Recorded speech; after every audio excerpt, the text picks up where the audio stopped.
ನಮಸ್ಕಾರ ಕದಂಬ ನ್ಯೂಸ್ಗೆ ಸ್ವಾಗತ. ನಾನು ಸೋನಿಕಾ ಸುದೇಶ್. ಮೊದಲಿಗೆ ಮುಖ್ಯಾಂಶಗಳು.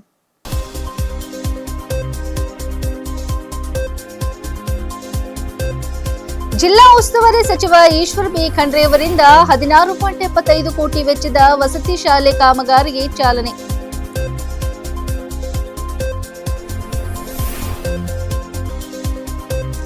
ಬೀದರ್ನಲ್ಲಿ ಗಾನಯೋಗಿ ಪಂಚಾಕ್ಷರ ಗವಾಯಿ ಅವರ 81ನೇ ಪುಣ್ಯಸ್ಮರಣೆ ಕಾರ್ಯಕ್ರಮ.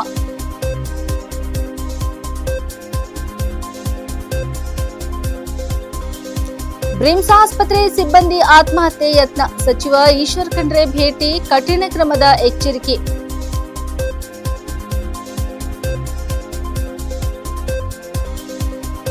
ಸೊಗೂರ್ ಎನ್ ಗ್ರಾಮದಲ್ಲಿ ರಾಷ್ಟ್ರಕವಿ ದ.ರಾ. ಬೇಂದ್ರೆ ಸಾಹಿತ್ಯ ಸಿರಿ ಕಾರ್ಯಕ್ರಮ. ಸುದ್ದಿಯ ವಿವರಗಳು. ಚಿಟ್ಟಗುಪ್ಪ ತಾಲೂಕಿನ ತಾಳ್ಮಡಗಿ ಹಿಪ್ಪರ್ಗ ಗ್ರಾಮದಲ್ಲಿ 16.75 ಕೋಟಿ ವೆಚ್ಚದಲ್ಲಿ ನಿರ್ಮಾಣಗೊಳ್ಳಲಿರುವ ಕಿತ್ತೂರಾಣಿ ಚೆನ್ನಮ್ಮ ವಸತಿ ಶಾಲೆ ಸಂಕೀರ್ಣದ ಶಂಕುಸ್ಥಾಪನೆಯನ್ನು ಜಿಲ್ಲಾ ಉಸ್ತುವಾರಿ ಸಚಿವ ಈಶ್ವರ್ ಬಿ ಖಂಡ್ರೆ ಇಂದು ನೆರವೇರಿಸಿದರು. ಈ ಸಂದರ್ಭದಲ್ಲಿ ಮಾತನಾಡಿದ ಸಚಿವರು, ಗ್ರಾಮೀಣ ಹಾಗೂ ಹಿಂದುಳಿದ ಪ್ರದೇಶಗಳ ಮಕ್ಕಳಿಗೆ ಗುಣಮಟ್ಟದ ಶಿಕ್ಷಣ ಒದಗಿಸುವುದು ಸರ್ಕಾರದ ಪ್ರಮುಖ ಆದ್ಯತೆಯಾಗಿದೆ ಎಂದು ಹೇಳಿದರು. ವಸತಿ ಶಾಲೆಗಳ ಮೂಲಕ ಶೈಕ್ಷಣಿಕ ಸಮಾನತೆ ಸಾಧಿಸಿ ಮಕ್ಕಳ ಭವಿಷ್ಯಕ್ಕೆ ಬಲವಾದ ಅಡಿಪಾಯ ಹಾಕುವುದು ನಮ್ಮ ಸಂಕಲ್ಪವಾಗಿದೆ. ಈ ಶಾಲಾ ಸಂಕೀರ್ಣವು ಈ ಭಾಗದ ಮಕ್ಕಳ ಶೈಕ್ಷಣಿಕ ಪ್ರಗತಿಗೆ ಹೊಸ ದಿಕ್ಕು ನೀಡಲಿದೆ ಎಂದು ವಿಶ್ವಾಸ ವ್ಯಕ್ತಪಡಿಸಿದರು. ಅಭಿವೃದ್ಧಿ ಕಾರ್ಯಗಳು ನಿರಂತರವಾಗಿ ನಡೆಯುತ್ತಿವೆ. ಇದಕ್ಕೆ ಅಡಿಪಡಿಸಿದ ರಾಜಕೀಯ ಮಾಡಲು ಯತ್ನಿಸುವವರು ತಮ್ಮ ಕ್ಷೇತ್ರದ ಜನತೆಗೆ ಮಹಾಮೋಸ ಮಾಡುತ್ತಿರುವುದನ್ನು ಅರಿತುಕೊಳ್ಳಬೇಕು ಎಂದು ಅವರು ತಿಳಿಸಿದರು. ಜನರ ಹಿತ, ಮಕ್ಕಳ ಭವಿಷ್ಯ ಹಾಗೂ ಪ್ರದೇಶದ ಸಮಗ್ರ ಅಭಿವೃದ್ಧಿಯೇ ನಮ್ಮ ಮೊದಲ ಆದ್ಯತೆ. ಯಾವುದೇ ಅಡ್ಡಿ ಅವಾಂತರಗಳಿಗೂ ಜಗ್ಗದೆ ಅಭಿವೃದ್ಧಿ ಪಥವನ್ನು ಮುಂದುವರಿಸುತ್ತೇವೆ ಎಂದು ಸಚಿವರು ಸ್ಪಷ್ಟಪಡಿಸಿದರು. ನಾವೆಲ್ಲ ಪ್ರಯತ್ನ ಮಾಡಿ ಹಿಪ್ಪರ್ಗಾದಲ್ಲಿ ತಾಳ್ಮಡಗಿ ಇತ್ತು, ಇಲ್ಲಿ ಜಮೀನು ಸಿಕ್ಕಿದೆ. ಸಮಾಜ ಕಲ್ಯಾಣ ಇಲಾಖೆ ವತಿಯಿಂದ ಅಂದರೆ ವಿಶೇಷವಾಗಿ ಕಲ್ಯಾಣ ಕರ್ನಾಟಕ ಅಭಿವೃದ್ಧಿ ಮಂಡಳಿಯ ಅನುದಾನದಲ್ಲಿ ಕಿತ್ತೂರಾಣಿ ಚೆನ್ನಮ್ಮ ವಸತಿ ಶಾಲೆ, ಇದರ ಅಂದಾಜು 16,50,00,000. ಈ 16.5 ಕೋಟಿ ರೂಪಾಯಿ ಇದಕ್ಕೆ ಮೀಸಲಿಕ್ಕೆ ಟೆಂಡರ್ ಮಾಡಿದ್ದೇವೆ. ಇವತ್ತು ಈ ಕಾಮಗಾರಿ ಪ್ರಾರಂಭ ಮಾಡ್ತಾ ಇದ್ದೇವೆ. ಈಗಾಗಲೇ ನೀವು ನೋಡ್ತಾ ಇದ್ದೀರಿ, ಇಲ್ಲಿ ಸ್ಟೀಲ್ ಇದೆ, ಕಂಕರ್ ಇದೆ. ಈಗಾಗಲೇ ಫೌಂಡೇಶನ್ ಹಾಕ್ಲಿಕ್ಕೆ ತಯಾರಿ ಮಾಡ್ತಾ ಇದ್ದಾರೆ. ಆತ್ಮೀಯರೇ, ಇವತ್ತು ತಮ್ಗೆಲ್ಲ ಗೊತ್ತಿದೆ, ನಾವೆಲ್ಲ ಹೇಳ್ತೇವೆ, ಯಾವುದೇ ಒಂದು ಭಾಗ ಸರ್ವಾಂಗೀಣ ಅಭಿವೃದ್ಧಿ ಆಗಬೇಕು ಅಂತ ಹೇಳಿದ್ರೆ ಅದು ಶಿಕ್ಷಣದಿಂದಲೇ ಮಾತ್ರ ಸಾಧ್ಯ. ಅದಕ್ಕೆ ನಾವೆಲ್ಲ ಏನ್ ಹೇಳ್ತೇವೆ, ಶಿಕ್ಷಣವೇ ಶಕ್ತಿ. ಏನ್ ಹೇಳ್ತೇವೆ, ಶಿಕ್ಷಣವೇ ಶಕ್ತಿ. ಶಿಕ್ಷಣದಿಂದಲೇ ಪ್ರಗತಿ, ಶಿಕ್ಷಣದಿಂದಲೇ ಪ್ರಗತಿ. ನಾಲೆಜ್ ಇಸ್ ಪವರ್ ಅಂತ ಹೇಳ್ತೀವಿ. ಏನ್ ಹೇಳ್ತೀವಿ, ಇದು ಜ್ಞಾನಾಧಾರಿತವಾದಂತ ಸಮಾಜ. ಈಗ ಜ್ಞಾನಕ್ಕೆ ಬಹಳ ಬೆಲೆ ಇದೆ. ಬಂಗಾರಕ್ಕಿಂತಲೂ ಹೆಚ್ಚಿನ ಬೆಲೆ ಯಾವುದಕ್ಕಾದ್ರೆ ಇದ್ರೆ ಅದು ಜ್ಞಾನಕ್ಕೆ ಬೆಲೆ ಇದೆ ಅಂತ ನೀವೆಲ್ಲ ತಿಳ್ಕೊಳ್ಬೇಕು. ಇಂದಿನ ಮಕ್ಕಳೇ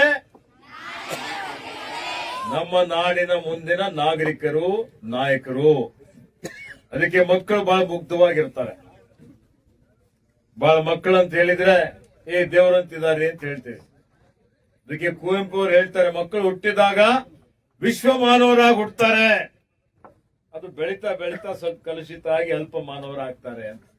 ನೀವೆಲ್ಲ ಅಲ್ಪ ಮಾನವರಾಗಬಾರ್ದು, ವಿಶ್ವ ಮಾನವರಾಗಿ ಹುಟ್ಟಿದ್ದೀರಿ, ವಿಶ್ವ ಮಾನವರಾಗೇ ಬೆಳಿಬೇಕು ಅಂತೇಳಿ ಇವತ್ತು ನಮ್ಮ ಸರ್ಕಾರ ನಿಮಗಾಗಿ ಎಲ್ಲಾ ಕಾರ್ಯಕ್ರಮಗಳನ್ನು ಮಾಡ್ತಾ ಇದ್ದೇವೆ.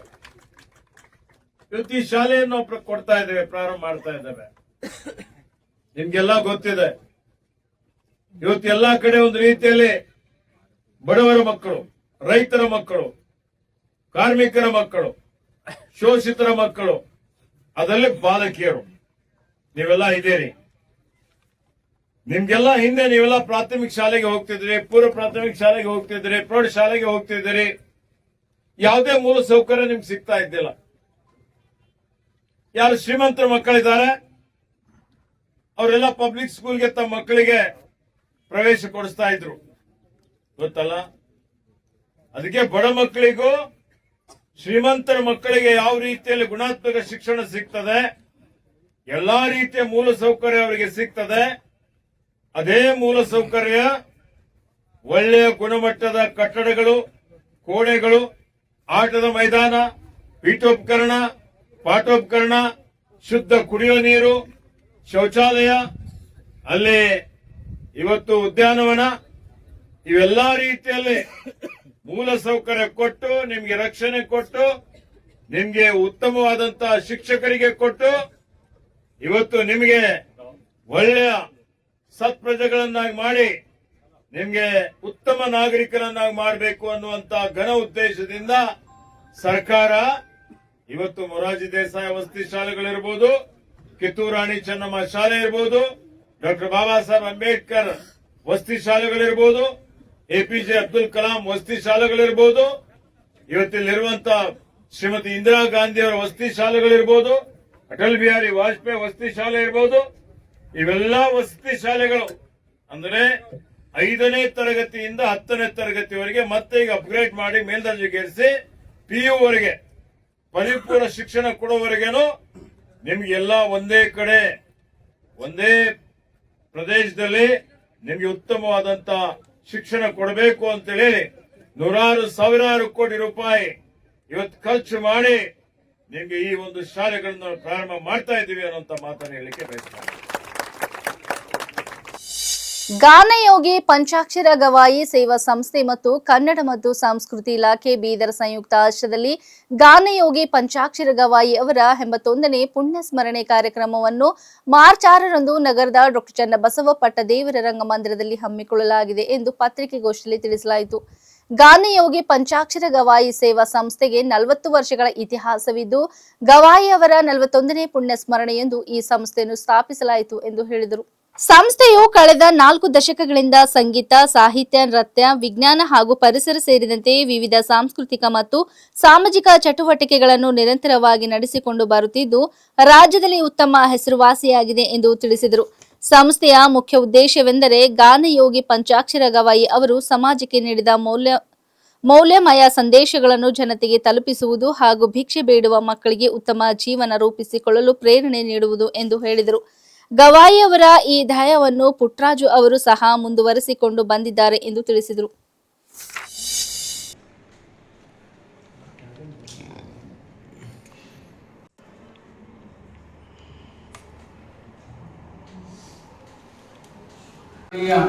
ಪರಮ ದಯಾಳು ಗಾನಯೋಗಿ ಶಿವಯೋಗಿ ಪಂಡಿತ್ ಪಂಚಾಕ್ಷರ ಗವಾಯಿಗಳವರನ್ನ ನಡೆದಾಡುವ ದೇವರು, ನಮ್ಮ ಆರಾಧ್ಯ ದೈವ ಆಗಿರ್ತಕ್ಕಂಥ ಪದ್ಮಭೂಷಣ ಲಿಂಗೈಕ್ಯ ಡಾಕ್ಟರ್ ಪಂಡಿತ ಪುಟ್ಟರಾಜ ಕವಿ ಗವಾಯಿಗಳವರನ್ನ ಪ್ರಥಮದಲ್ಲಿ ಹೃದಯ ಮಂದಿರದಲ್ಲಿ ಸ್ಮರಿಸಿ, ಬರುವ ಮಾರ್ಚ್ 6ನೇ ತಾರೀಕು ರಂಗ ಮಂದಿರದಲ್ಲಿ ಪರಮ ಪೂಜ್ಯ ಲಿಂಗೈಕ್ಯ ಪಂಡಿತ್ ಪಂಚಾಕ್ಷರ ಗವಾಯಿಯವರ ಪುಣ್ಯತಿಥಿ ಅಂಗವಾಗಿ ಇವತ್ತಿನ ದಿವಸ ಈ ಪತ್ರಿಕಾ ಭವನದಲ್ಲಿ ಪತ್ರಿಕಾಗೋಷ್ಠಿ, ಈ ಗೋಷ್ಠಿಯಲ್ಲಿ ಉಪಸ್ಥಿತರಿರತಕ್ಕಂಥ ಎಲ್ಲ ಪತ್ರಿಕಾ ಮಾಧ್ಯಮ, ಗಾನಯೋಗಿ ಪಂಚಾಕ್ಷರ ಗವಾಯಿ ಸೇವಾ ಸಂಘ ಸ್ಥಾಪನೆ ಸುಮಾರು 40 ವರ್ಷಗಳ ಹಿಂದೆ ಚಿಟಗುಪ್ಪದಲ್ಲಿ ಸ್ಥಾಪನೆ ಮಾಡಲಾಗಿ 40 ವರ್ಷಗಳಿಂದ ಅಕ್ಷರ ಗವಾಯಿ ಸೇವಾ ಸಂಘಕ್ಕೆ ತನ್ನದೇ ಆಗಿರ್ತಕ್ಕಂಥ ಒಂದು ಇತಿಹಾಸ ಇದೆ, ತನ್ನದೇ ಆಗಿರ್ತಕ್ಕಂಥ ಒಂದು ಘನತೆ ಗೌರವ ಇದೆ. ಇದಕ್ಕೆ ಸುಮಾರು 40 ವರ್ಷಗಳ ಇತಿಹಾಸ ಇದೆ. 1984ರಲ್ಲಿ ಪಂಚಾಕ್ಷರ ಗವಾಯಿಗಳ 41ನೇ ಪುಣ್ಯತಿಥಿ ಆಚರಣೆ ನಿಮಿತ್ತವಾಗಿ ಸ್ಥಾಪನೆಯಾಗಿರ್ತಕ್ಕಂತಹ ಸಂಸ್ಥೆ ಸುಮಾರು 20 ವರ್ಷಗಳವರೆಗೆ ಚಿಟಗುಪ್ಪದಲ್ಲಿ ಸಂಗೀತ ಕಾರ್ಯಕ್ರಮವನ್ನು ಆಯೋಜಿಸಿ, ನಂತರ 2002-3ರಲ್ಲಿ ಬೀದರ್ದಲ್ಲಿ ಗಾನಯೋಗಿ ಪಂಚಾಕ್ಷರ ಗವಾಯಿ ಸೇವಾ ಸಂಘ ಸ್ಥಾಪನೆಯಾಗಿ ಅಲ್ಲಿನಿಂದ ಇಲ್ಲಿವರೆಗೆ ನಿರಂತರವಾಗಿ ಸಂಗೀತ, ಸಾಹಿತ್ಯ, ನೃತ್ಯ, ವಿಜ್ಞಾನ, ಪರಿಸರ ಈ ಎಲ್ಲ ಚಟುವಟಿಕೆಗಳನ್ನು ನಡೆಸಿಕೊಂಡು ಬರ್ತಿರತಕ್ಕಂಥ ಸಂಸ್ಥೆ. ಈ ಎಲ್ಲ ಚಟುವಟಿಕೆಗಳಿಂದ ಸಂಸ್ಥೆ ರಾಜ್ಯ ಮಟ್ಟದಲ್ಲಿ ಉತ್ತಮ ಸಂಸ್ಥೆ ಎಂದು ಖ್ಯಾತಿ ಪಡೆದಿರ್ತಕ್ಕಂಥದ್ದಾಗಿದೆ ಅಂತ ಹೇಳಲು ನಮಗೆ ಹೆಮ್ಮೆ ಆಗ್ತಾ ಇದೆ. ಈ ಸಂಸ್ಥೆಯ ಮೂಲ ಉದ್ದೇಶ ಏನು ಅಂದರೆ ಪರಮ ಪೂಜ್ಯ ಪಂಡಿತ್ ಪಂಚಾಕ್ಷರ ಗವಾಯಿ ಪುಟ್ಟರಾಜ ಗುರುಗಳು ಈ ನಾಡಿಗೆ ಸಲ್ಲಿಸಿರ್ತಕ್ಕಂಥ ಸಂದೇಶ ಏನು, ಅವರ ಜೀವನ, ಅವರ ಸಾಧನೆ ಮತ್ತು ಅವರು ಕೊಡ್ತಕ್ಕಂಥ ಸಂದೇಶ ಸಮಾಜಕ್ಕೆ ಏನು ಅಂತಕ್ಕಂಥದ್ದು ಒಂದು ಸ್ವಲ್ಪ ನಾವು ವಿಶ್ಲೇಷಣೆ ಮಾಡಿದಾಗ ಈ ನಾಡಿನ ಸತ್ವ ಪರಂಪರೆಯನ್ನು ಸಮೃದ್ಧವನ್ನಾಗಿ ಮಾಡಿರ್ತಕ್ಕಂಥ ಆಚಾರ್ಯವರರಲ್ಲಿ ಪರಮ ಪೂಜ್ಯ ಪಂಡಿತ್ ಪಂಚಾಕ್ಷರ ಗವಾಯಿಗಳವರು ಮತ್ತು ಪುಟ್ಟರಾಜರುಗಳು ಶ್ರೇಷ್ಠರು. ಸಾಹಿತ್ಯ ಸಂಗೀತವನ್ನು ಅರಿತವರು, ಅಂಧ ಅನಾಥರ, ದೀನ ದಲಿತರ, ಅಂಗವಿಕಲರ, ಬಡ ಮಕ್ಕಳ ಬಾಳಿಗೆ ಬೆಳಕಾಗಿರ್ತಕ್ಕಂಥವ್ರು. ನಗರದ Bidar institute of medical science BRIMS ಆಸ್ಪತ್ರೆಯಲ್ಲಿ ಲ್ಯಾಬ್ ಟೆಕ್ನಿಷಿಯನ್ ಆಗಿ ಸೇವೆ ಸಲ್ಲಿಸುತ್ತಿರುವ ನಿಲೋಫರ್ ಅವರು ಕೆಲ ಪುರುಷ ಸಿಬ್ಬಂದಿಗಳ ಕಿರುಕುಳದಿಂದ ಮನನೊಂದು ಆತ್ಮಹತ್ಯೆಗೆ ಯತ್ನಿಸಿ ಚಿಕಿತ್ಸೆ ಪಡೆಯುತ್ತಿರುವ ಘಟನೆ ಸಂಭವಿಸಿದೆ. ಘಟನೆ ಹಿನ್ನೆಲೆ ಇಂದು ಅರಣ್ಯ ಜೀವಿಶಾಸ್ತ್ರ ಮತ್ತು ಪರಿಸರ ಹಾಗೂ ಬೀದರ್ ಜಿಲ್ಲಾ ಉಸ್ತುವಾರಿ ಸಚಿವರಾದ ಈಶ್ವರ್ ಬಿ ಖಂಡ್ರೆ ಅವರು ಆಸ್ಪತ್ರೆಗೆ ಭೇಟಿ ನೀಡಿ ನಿಲೋಫರ್ ಅವರ ಆರೋಗ್ಯ ವಿಚಾರಿಸಿ ಧೈರ್ಯ ತುಂಬಿದರು. ಈ ಸಂಬಂಧ ಸಂಪೂರ್ಣ ಹಾಗೂ ನಿಷ್ಪಕ್ಷಪಾತ ತನಿಖೆ ನಡೆಸಿ ತಪ್ಪಿಸ್ಥರ ವಿರುದ್ಧ ಕಠಿಣ ಕಾನೂನು ಕ್ರಮ ಕೈಗೊಳ್ಳುವಂತೆ ಜಿಲ್ಲಾ ಪೊಲೀಸ್ ವರಿಷ್ಠಾಧಿಕಾರಿಗೆ ಸಚಿವರು ಸೂಚನೆ ನೀಡಿದರು. ಮಹಿಳಾ ಸಿಬ್ಬಂದಿಗಳ ಸುರಕ್ಷತೆ ಮತ್ತು ಗೌರವದ ವಿಷಯದಲ್ಲಿ ಯಾವುದೇ ನಿರ್ಲಕ್ಷ್ಯ ಸಹಿಸಲಾಗುವುದಿಲ್ಲ ಎಂದು ಅವರು ಸ್ಪಷ್ಟಪಡಿಸಿದರು. ಇದೇ ವೇಳೆ ಬ್ರಿಮ್ಸ್ ಆಸ್ಪತ್ರೆಯ ಎಲ್ಲಾ ಸಿಬ್ಬಂದಿಗಳಿಗೆ ಸಮಯಕ್ಕೆ ಸರಿಯಾಗಿ ಸಂಬಳ ಪಾವತಿಸುವಂತೆ ನಿರ್ದೇಶಕರಿಗೆ ಖಡಕ್ ಸೂಚನೆ ನೀಡಿದರು. ಈ ಸಂದರ್ಭದಲ್ಲಿ ಬ್ರಿಮ್ಸ್ ನಿರ್ದೇಶಕಿ ಡಾಕ್ಟರ್ ಶಾಂತಲಾ ಕೌಜಲ್ಗಿ, ಜಿಲ್ಲಾ ಪೊಲೀಸ್ ವರಿಷ್ಠಾಧಿಕಾರಿ ಪ್ರದೀಪ್ ಕುಂಟಿ ಸೇರಿದಂತೆ ಇತರರು ಉಪಸ್ಥಿತರಿದ್ದರು. उनका समस्या भी मैं जो है ना पूछा हूँ, उनसे बात किया हूँ. जो भी समस्याएं हैं उसको हल करने के लिए डीसी को, एसपी को और यहाँ के डायरेक्टर को, यहाँ के पूरे डॉक्टर्स को हमने बताया है. सरकार के सामने भी मैं ब्रिम्स का जो इश्यूज है, समस्याएं हैं, उसके बारे में भी मैंने बात किया है. और ब्रिम्स के जो है ना यहाँ पर जो औषध के लिए अलग अलग जो सैलरीज पेंडिंग है, 180 लोगों का सैलरी जो ऑर्डर नहीं है बोल के पेंडिंग में रखे हैं, वो सैलरी भी देने के लिए 3 करोड़ रुपए मंजूराती करने के लिए बोला हूँ. या और 25 करोड़ रुपए की ज़रूरत है बोल के प्रस्ताव दिए हैं. पुराना कुछ पेमेंट्स वगैरह भी है और थोड़े दिनों में ब्रिम्स का जो भी इश्यूज़ है वो सब सॉर्ट आउट करेंगे हम, करके इसको स्ट्रीमलाइन करके आने वाले दिनों में और भी अच्छा यहाँ के पेशेंट को सुविधा दिलाने का काम सरकार करेगी, हम करेंगे बोल के बीदर जिले के जनता को बोलना चाहता हूँ. नीलोफर को क्या सर यहाँ पर जो अरे भैया, मैं नीलोफर का भी उनका सैलरी जो पेंडिंग था, सैलरी बनाने के लिए मैंने बोला है. और उनको आउटसोर्स में पहले जो आदेश नहीं था, अब जो जरूरत के हिसाब से गवर्नमेंट को लिख के परमिशन लेके. ತಾಲೂಕಿನ ಸುಗರೇನ್ ಗ್ರಾಮದಲ್ಲಿ 4ರ ವಲಯ ಘಟಕದ ಕನ್ನಡ ಸಾಹಿತ್ಯ ಪರಿಷತ್ತು ವತಿಯಿಂದ ಶ್ರೀ ಹನುಮನ್ ದೇವಸ್ಥಾನದ ಆವರಣದಲ್ಲಿ ರಾಷ್ಟ್ರಕವಿ ದ.ರಾ. ಬೇಂದ್ರೆ ಸಾಹಿತ್ಯ ಸಿರಿ ಕಾರ್ಯಕ್ರಮ ಹಾಗೂ ವಲಯ ಘಟಕದ ತೆರವಾದ ಸ್ಥಾನಗಳಿಗೆ ಪದಾಧಿಕಾರಿಗಳ ಆಯ್ಕೆ ಕಾರ್ಯಕ್ರಮ ಯಶಸ್ವಿಯಾಗಿ ಜರುಗಿತು.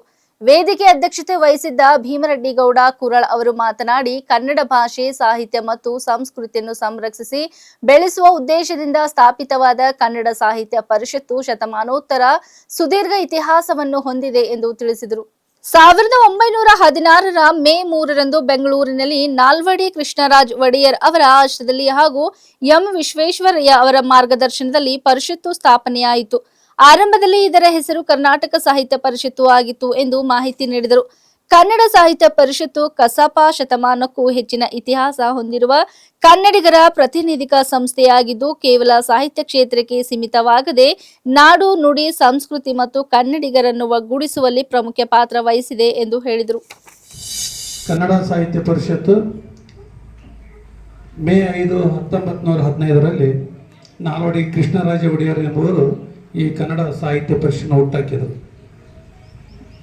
ಅವ್ರು ಯಾಕೆ ಹುಟ್ಟಾಕಿದ್ರು ಅಂತಂದ್ರೆ ನಮ್ಮ ಕನ್ನಡ ಸಾಹಿತ್ಯ ಬೆಳೆಸಬೇಕು, ಉಳಿಸ್ಬೇಕು ಅಂತೇಳಿ ಕನ್ನಡ ಸಾಹಿತ್ಯ ಪರಿಷತ್ನ ಹುಟ್ಟಾಕಿದ್ರು. ಆ ಕನ್ನಡ ಸಾಹಿತ್ಯ ಪರಿಷತ್ನಲ್ಲಿ ಏನಿರ್ತದೆ ಅಂತಂದ್ರೆ ಎಲ್ಲ ಜ್ಞಾನಿಗಳು, ಆಮೇಲೆ ಕವಿಗಳು, ಸಾಹಿತಿಗಳು ಇವರನ್ನು ಕರೆಸು, ಅದನ್ನು ಚರ್ಚೆ ಮಾಡಿ, ಅದನ್ನು ಕಾಂಪಿಟೇಷನ್ ಮಾಡಿಸಿ, ಅದನ್ನು ನಮ್ಮ ಕನ್ನಡ ಸಾಹಿತ್ಯ ಅಂದ್ರೆ ಏನು, ನಮ್ಮ ಕನ್ನಡದ ಬಗ್ಗೆ ನಮ್ಮೆಲ್ಲ ಮಕ್ಕಳಿಗೆ ಅರಿವು ಮೂಡಿಸ್ಬೇಕಂತೇಳಿ ನಾಲ್ವಡಿ ಕೃಷ್ಣರಾಜ ಒಡೆಯರ್ ಇದನ್ನು ಸ್ಥಾಪನೆ ಮಾಡಿದರು. ಅದು ಇಲ್ಲಿವರೆಗೆ 111 ವರ್ಷಗಳ ಇತಿಹಾಸದಲ್ಲಿ ಪ್ರತಿ ವರ್ಷ ಒಂದೊಂದು ಕಡೆಗೆ ನಮ್ಮ ಕನ್ನಡ ಸಾಹಿತ್ಯ ಪರಿಷತ್ನ ಆಚರಣೆ ಮಾಡ್ತಾರೆ ನಾವು. ಅದರ ಸಲುವಾಗಿ ನಮ್ಮೆಲ್ಲ ವಲಯ ಘಟಕದ ಅಧ್ಯಕ್ಷರು, ಗ್ರಾಮ ಘಟಕದ ಅಧ್ಯಕ್ಷರು ಎಲ್ಲರೂ ಸೇರಿ ನಮ್ಮಲ್ಲಿರ್ತಕ್ಕಂಥ ಎಲ್ಲ ಸಾಹಿತಿಗಳನ್ನು, ಆಮೇಲೆ ಜಾನಪದ ಕಲಾವಿದರನ್ನು, ಕೆಲವಿಷ್ಟು ಮಂದಿ ಎಲ್ಲರನ್ನ ಕರೆಸಿ ಅದರ ಬಗ್ಗೆ ಚರ್ಚೆ ಮಾಡಿ ಅದನ್ನು ಇಲ್ಲಿ ನಮ್ಮಲ್ಲಿ ಕನ್ನಡ ಸಾಹಿತ್ಯ ಪರಿಷತ್ನ ಎಲ್ಲಿ ಮಾಡಬೇಕು ಅಂತೇಳಿ ನೀವೆಲ್ಲ ವಿಚಾರ ಮಾಡಿ ಅದನ್ನು ನೀವು ಕನ್ನಡ ಸಾಹಿತ್ಯ ಪರಿಷತ್ನ ಒಂದು ವಿಜೃಂಭಣೆಯಿಂದ ನಮ್ಮ ತಾಲೂಕು ಕನ್ನಡ ಸಾಹಿತ್ಯ ಪರಿಷತ್ ಒಂದು ಡೇಟ್ ಫಿಕ್ಸ್ ಮಾಡಿರ್ತಾರೆ. ಅದನ್ನು ನೀವು ಆದಷ್ಟು ನಮ್ಮ ನಾಲ್ವರು ವಲಯದಲ್ಲಿ ನೀವು ಕನ್ನಡ ಸಾಹಿತ್ಯ ಪರಿಷತ್ನ ನಮ್ಮ ನಾಲ್ವರು ಚಿತ್ತಾಪುರ ತಾಲೂಕು ಫಂಕ್ಷನ್ ಇಲ್ಲಿ ಮಾಡಿದ್ರೆ ಒಳ್ಳೇದಾಗ್ತದೆ ಅಂತೇಳಿ ನಾನು 2 ಮಾತು ಮುಗಿಸ್ತೇನೆ. ಜೈ ಶ್ರೀ ಕನ್ನಡ ಶ್ರೀ. ಬ್ರಿಮ್ಸ್ ಆಸ್ಪತ್ರೆಯ ಐಸಿಯುನಲ್ಲಿ ಚಿಕಿತ್ಸೆ ಪಡೆಯುತ್ತಿರುವ ಲ್ಯಾಬ್ ಟೆಕ್ನಿಷಿಯನ್ ನಿಲೋಫರ್ ಅವರನ್ನು ಭೇಟಿ ಮಾಡಲು ಸಚಿವ ರಹೀಂ ಖಾನ್ ಭೇಟಿ ನೀಡಿದರು. ಘಟನೆಯಿಂದ ಮನನೊಂದು ಚಿಕಿತ್ಸೆ ಪಡೆಯುತ್ತಿರುವ ನಿಲೋಫರ್ ಅವರ ಆರೋಗ್ಯ ಸ್ಥಿತಿಯನ್ನು ಪರಿಶೀಲಿಸಿದ ಸಚಿವರು ಅವರ ಕುಟುಂಬಕ್ಕೆ ಧೈರ್ಯ ತುಂಬಿದರು. ತಕ್ಷಣದ ಚಿಕಿತ್ಸೆ ಹಾಗೂ ಚೇತರಿಕೆಗೆ ನೆರವಾಗುವಂತೆ ತುರ್ತು ಆರ್ಥಿಕ ಸಹಾಯವನ್ನು ಘೋಷಿಸಿದರು. ಜೊತೆಗೆ ಬಾಕಿ ಇರುವ ಸಂಬಳವನ್ನು ಯಾವುದೇ ವಿಳಂಬವಿಲ್ಲದೆ ಬಿಡುಗಡೆ ಮಾಡುವಂತೆ ಸಂಬಂಧಿತ ಅಧಿಕಾರಿಗಳಿಗೆ ನಿರ್ದೇಶನ ನೀಡಿದರು. ಈ ಪ್ರಕರಣದ ಕುರಿತು ಬೀದರ್ ಜಿಲ್ಲಾ ಪೊಲೀಸ್ ವರಿಷ್ಠಾಧಿಕಾರಿಗೆ ತ್ವರಿತ ಹಾಗೂ ತನಿಖೆ ನಡೆಸಿ ತಪ್ಪಿಸ್ಥರ ವಿರುದ್ಧ ಕಠಿಣ ಕಾನೂನು ಕ್ರಮ ಕೈಗೊಳ್ಳುವಂತೆ ಸೂಚಿಸಿದರು. ಮಹಿಳಾ ಸಿಬ್ಬಂದಿಗಳಿಗೆ ಸುರಕ್ಷಿತ ಹಾಗೂ ಗೌರವಯುತ ಕೆಲಸದ ವಾತಾವರಣ ಒದಗಿಸುವುದು ಸರ್ಕಾರದ ಬದ್ಧತೆ ಎಂದು ಅವರು ಸ್ಪಷ್ಟಪಡಿಸಿದರು. ನಿಲೋಫರ್ ಅವರೊಂದಿಗೆ ನಾವು ಏಕತಾ ವ್ಯಕ್ತಪಡಿಸುತ್ತಿದ್ದು ಅವರು ಶೀಘ್ರ ಚೇತರಿಸಿಕೊಳ್ಳಲಿ ಎಂದು ಪ್ರಾರ್ಥಿಸಿದರು. ಕಿರುಕುಳ ಮತ್ತು ನಿರ್ಲಕ್ಷ್ಯಕ್ಕೆ ನಮ್ಮ ಸಮಾಜದಲ್ಲಿ ಯಾವುದೇ ಸ್ಥಾನವಿಲ್ಲ ಎಂದು ಸಚಿವರು ತಿಳಿಸಿದರು. अभी किसी से बात करना नहीं है तुमको, नो है, मैं हूँ, ईश्वर साहब है, बाकी का कोई भी तुम्हारे को ये सब बात भी करे उसके ऊपर एक्शन होता है. सिर्फ तुम दुआ करो, गुरु पढ़ते रहो, अल्लाह को याद करो, तुमको बचाया, दूसरी जिंदगी दिया है. बच्चे मेरे बिना बैठ ना 2 साल से काम करने तो सैलरी कई को होना, जबकि उन्होंने करप्शन ले रही है. उनके पास मूवमेंट ऑर्डर है ना, ऑर्डर है मेरे पास, करप्शन का भी वीडियो है सब उनका. पूरा ले लेगा, पहले अच्छे होना ना तुम, पूरे अच्छे होने के बाद होगा ना पूरा, ठीक है, ठीक है, तुम पहले अच्छे हो जाओ, फिर मैं 2-4 रमजान के महीने में सुनो, अच्छे होने के बाद पूरा मैं ईश्वर खंडे बात करके पूरा सिस्टम को चेंज करेंगे यहाँ पे, ओके, ठीक है. तुम ನಿನ್ನೆ ಒಂದು ಆಕ್ಸಿಡೆಂಟ್ ಆಗಿದೆ, ತುಂಬ ಸುತ್ತಿದ್ದಾರೆ ಹುಡುಗಿ ಪೈಸಲ್ ಮಕ್ಕಳು ಬ್ರಿಮ್ಸ್ ಹಾಸ್ಪಿಟಲಲ್ಲಿ ಇದರಲ್ಲಿ ಸುಮಾರು ಜನ ಇದ್ದಾರಂತ. ಒಂದು 6 ಮಂತ್ಲಿಂದ ಸುಮಾರು ಜನ ಹರಾಸ್ಮೆಂಟ್ ಮಾಡಿದ್ದಾರೆ, ಸುಮಾರು ಜನ ಅವರಿಗೆ ಹೌದು ಸೆಕ್ಸುವಲ್ ಆಲ್ಸೋ ಹರಾಸ್ಮೆಂಟ್ ಮಾಡಿದಾರಂತೆ. ಮತ್ತು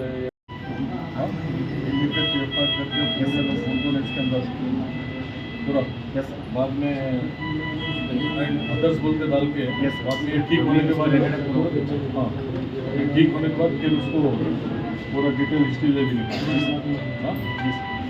साहब. लेकिन उन्हें यहाँ ड्यूटी नहीं करता, एम्बुलेंस पता ही नहीं. ಎಪಿಎಂಸಿ ರಾಗಿ ಖರೀದಿ ಕೇಂದ್ರದಲ್ಲಿ ಜ್ಯೇಷ್ಠತಾ ಪಟ್ಟಿಯನ್ನು ಪಾಲಿಸದೆ ಅಡ್ಡದಿಡಿಯಾಗಿ ರಾಗಿ ಖರೀದಿ ಮಾಡಲಾಗುತ್ತಿರುವ ಆರೋಪ ಕೇಳಿಬಂದ ಹಿನ್ನೆಲೆಯಲ್ಲಿ ರೈತರ ನಡುವೆ ಗಲಾಟೆ ಉಂಟಾದ ಘಟನೆ ನಡೆದಿದೆ. ಸಮಸ್ಯೆಯ ಮಾಹಿತಿ ತಿಳಿದು ಸ್ಥಳಕ್ಕೆ ಭೇಟಿ ನೀಡಿದ ಶಾಸಕ ಕೆ ಷಡಕ್ಷರಿ ರೈತರೊಂದಿಗೆ ಚರ್ಚೆ ನಡೆಸಿ ಅಸಮಾಧಾನ ಆಲಿಸಿದರು.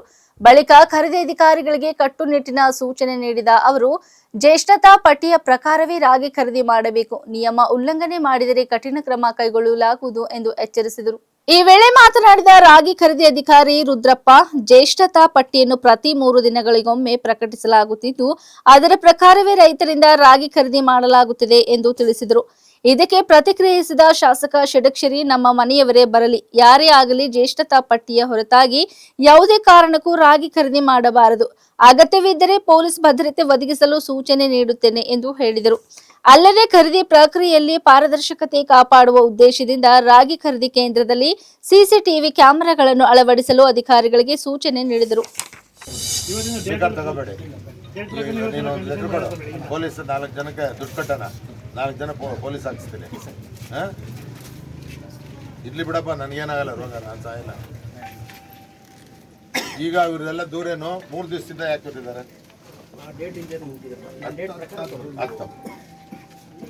ನೀವು ಡೇಟ್ ಇಲ್ಲದೆ ತಗೊಂಬಂದ್ರೆ ತಪ್ಪು. ಇವತ್ತು ಡೇಟ್ ಒಂದು ತಂದ್ರು ನೀನು ಸಸ್ಪೆಂಡ್ ಮಾಡಿಸ್ತೀನಿ. ಡೇಟ್ ಪ್ರಕಾರ ಯಾರು ತಂದಿರ್ತಾರೋ ಅವ್ರು ತಗೊಳ್ಳಿ. ಇವತ್ತಿನ ಇಲಾಖೆ 3 ದಿವಸದ ಹಾಕಿದ್ದೀರಿ.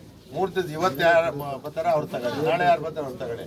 3 ದಿವಸಕ್ಕೆ ಒಂದ್ಸರಿ ಡಿಸ್ಪ್ಲೇ ಮಾಡಿ, ಚೇಂಜ್ ಮಾಡಿ, ಸ್ಟ್ರಿಕ್ಟಾಗಿ ಮಾಡಿ. ಈಗ ಒಂದು ಲೆಟ್ರ್ ಕೊಡೋ ನಾನು ಪೊಲೀಸ್ಗೆ ಹೇಳ್ತೀನಿ, ಒಂದು 4 ಜನ ಹಾಕಕ್ಕೆ.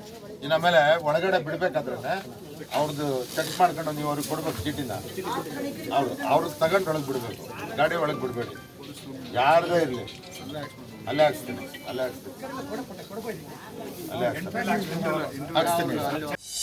ಇಲ್ಲಿವರೆಗೆ ಸುದ್ದಿ ಕೊಟ್ಟಿದ್ದು ನಾನು ಸೋನಿಕಾ ಸುದೇಶ್. ಮುಂದಿನ ಸುದ್ದಿಯೊಂದಿಗೆ ಮತ್ತೆ ಭೇಟಿಯಾಗೋಣ. ವಂದನೆಗಳು.